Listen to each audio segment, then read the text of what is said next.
After I lost my hearing, I found people had to call me in different ways, so they couldn't just call across the room and get my attention. They had to come close so that I could see them, so that I knew they were calling me. And in the Bible, God calls to us. The very first time God calls is in Genesis, Garden of Eden, when God says to Adam and Eve, "Where are you? Where are you?" And then that calling from God, it echoes on and on and on. And that's what the book looks at. So, for example, God calls to Moses. Now, Moses is really, really close to God, but God calls to him, "Come even closer. Come even closer to me." We can always get closer to God.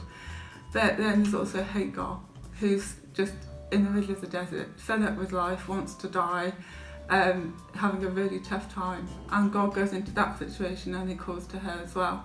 So it's whatever situation we're in, God comes close. And I've actually experienced that personally. Good times, difficult times, which I do write about in the book. But I know that every time I go through anything, God is close. He's close enough that I can call to him.